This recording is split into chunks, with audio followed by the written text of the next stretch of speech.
database system. Already, we can implement the OGC simple feature access standard to access geometry data. However, moving feature data, for moving feature data, that is not existing. So we have to make up the new guideline for this scope.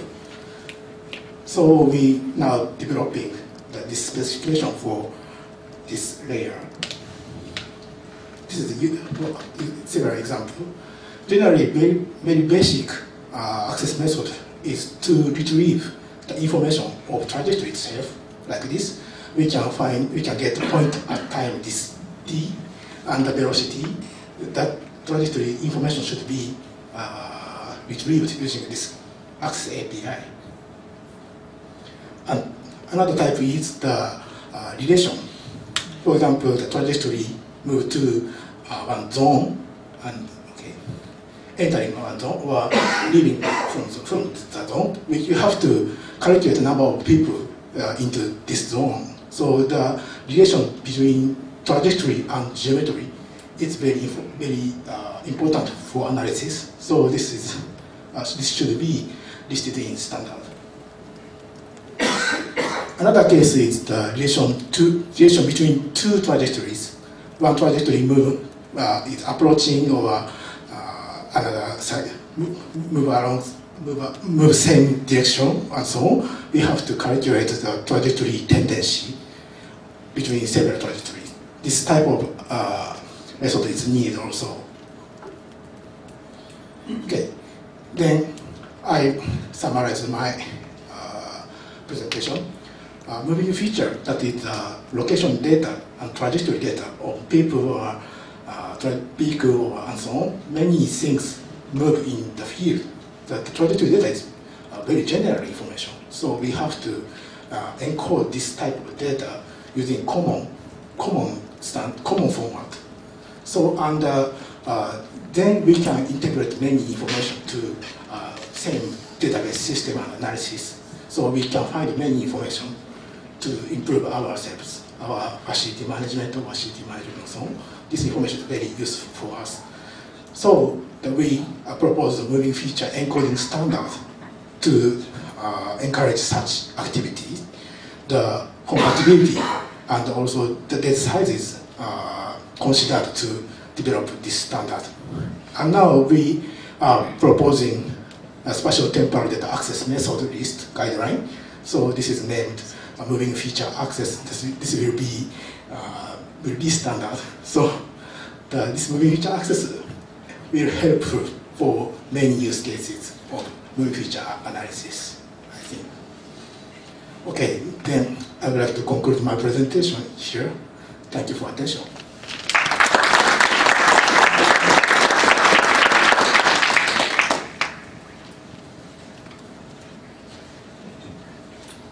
Any questions? Thank you, Raj. That was very interesting to learn for me, from the raster world now, going into the vector world and seeing temporal. That was really exciting. Question, naive question.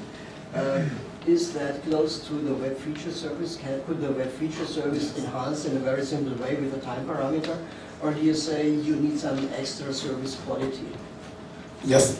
I think the several type of spatial temporal data, namely snapshot, is handled or existing standard. However, in this case, we can interpolate the movement. For example, from here to here, we can interpolate. Yes, interpolation is one of the very important factors. For example, if we count the number of people in this area, however, sampling is like here and here, so we have to interpolate this information to calculate the correct number of people. So this is a very important factor, I think. Okay. Thank you. Thank you.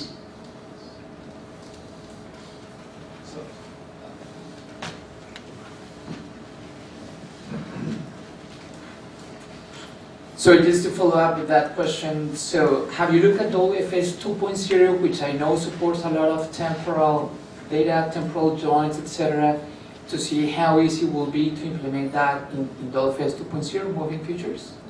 Sorry? have you looked at WFS 2.0 to see how that service can help with providing moving futures data? You mean the implementation of this analysis? Yeah, have you looked at WFS 2.0? Okay, actually, now I don't know any implementation of this moving feature encoding and software. So actually, we use the PostGIS to analyze this kind of data.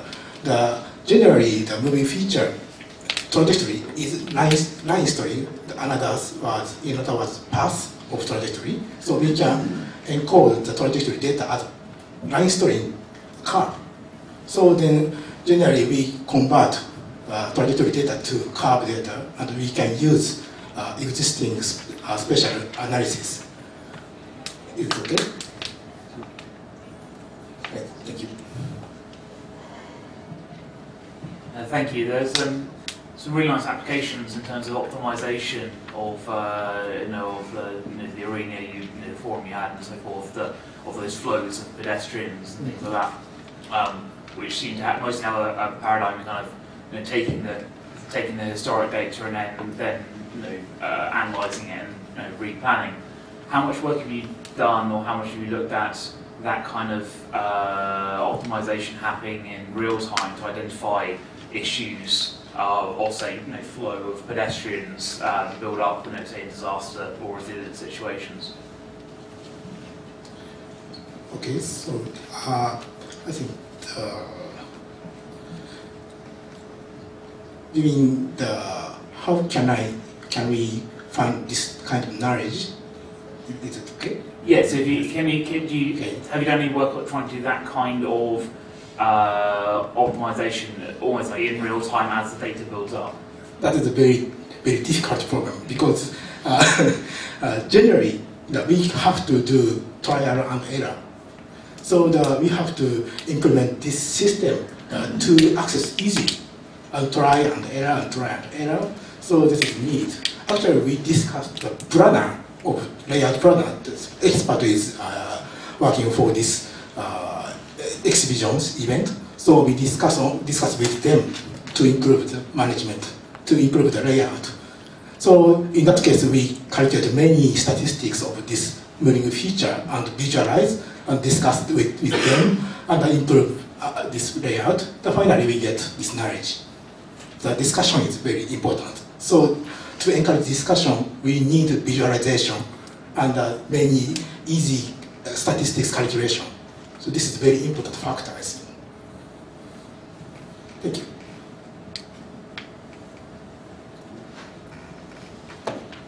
Okay, thank you. Thank you.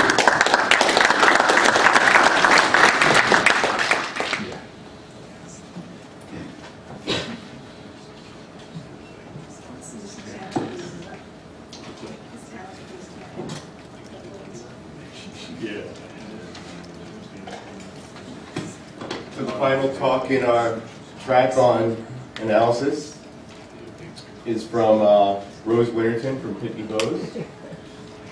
Won't repeat the title. Hi, just checking this is working. How far away do I need it? Like that? Okay. I'm on my own apparently with remote control. So, my name's Rose Winterton and from Pitney Bowes. I thought I'd probably better give some people in the audience the 1-minute view on why Pitney Bowes is talking at an OGC event.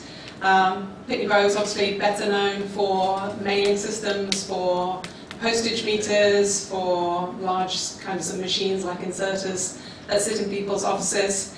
But in actual fact, Pitney Bowes as a company has been going through a transformation since 2000 and moving into e-commerce and into software solutions, and that's included the acquisition of a large number of companies in the software space, and 2 of those companies were MapInfo and Group 1. So we have a long heritage through those 2 companies of being able to do location intelligence, and that's my reason for speaking to you today. So we wanted to talk about a couple of the verticals where we have customers who we've worked with traditionally in solving spatial problems and then try to start see, giving some insights into where those commercial companies are starting to see interest in big data and the kinds of use cases that they're thinking about. So, just to kind of frame the talk, why does location matter? Well, we've seen many slides today on the V's of big data. I haven't picked these particular 5. I know other people have more than I have. But why do I think that location helps us in solving these problems? Well, I think in terms of the volume and the variety of data that we see, if you can use some kind of location context to tie together data sets, to be able to make sense of why one data set relates to another data set, so to handle the variety of data, and also then to be able to aggregate data, to be able to make sense of the volume so that you can start to reduce that complexity. And the 6th V, I think somebody had earlier, was visualization. So help with the visualization of those data sets after you've reduced that complexity so that people can start actually seeing patterns in the data. So traditionally, BigData, we do lots of things in the location intelligence space, but we've started to categorize what we do into these 2 different areas. The first, geo-enrichment, is really all about being able to take some kind of key data set and then append additional information to that data. So, for example, in the case of property and casualty insurance, that might be taking an address, using that to locate a particular property, and then be able to tie additional attributes to that property, whether it be risk data sets, information about who lives there, information about the roof type, whatever it may be. Whereas in other use cases for other customers, they may not be so interested in a property, so we might need to have a more arbitrary kind of construct, some kind of way of gridding data so that we can relate information about customers and locations and things that apply to that location. On the analytics side of things, it's really being able to do any kind of spatial analysis in the big data context. In particular, the kinds of things that we look at is this idea of aggregation, of spatially binning point data so that you can make sense of it, and also sort of abstract from individuals' data. So if we're talking about an individual user on a mobile phone network, we want to keep the privacy of that person, of that individual, but we can start aggregating data to make sense of people as, people as a whole, people who tend to have the same start points or endpoints to their journeys, and be able to use that information to then do something with it. So the 2 main case studies I'm going to be going through are one around wireless telecommunications, and the other one is going to be around property and casualty insurance. So in terms of the big data space, we're going to be focusing less on the technical side of things and more on the, well, why does somebody care side of things. So in the telecommunications world, what do all the big firms care about? They care about their customers. Why do they care about their customers? Because if their customers are not satisfied for some reason, then they have the problem that customers may churn, and that is the #1 reason why you would have high costs in a company or why you would start losing market share. So this particular survey done by the IDC has a way of classifying users on mobile phone networks. They have an idea that there are 4 different kinds of user. There are hostages, so people who have no choice about what phone or what network they're using, probably because that company has chosen it for them. Apostles who really like their provider and advocate for their provider and have no intention of going anywhere. But then also 2 different categories of people who may churn. Those are both defectors, so people who hate their current network, think that the coverage is terrible, think the customer service is terrible, and want to leave immediately. High likelihood of churning, that's 28% in the survey. But also another category which you might not think about, which is this idea of mercenaries. So these are people, they think your network's great. You send them a survey, they tell you on their Net Promoter Score that you're fantastic, we love the service that you provide. 5 minutes later, they've gone. Those people, they think your service is great, but they also think your service is a commodity, so they're very liable to churn if they can get a better offer somewhere else. So a different IDC paper, this one, is really looking at telecommunications from the big data angle, and really starting to say that this is one of the main, being able to harness analytics on top of big data is one of the main ways that these telecommunications firms are going to be able to improve this customer experience.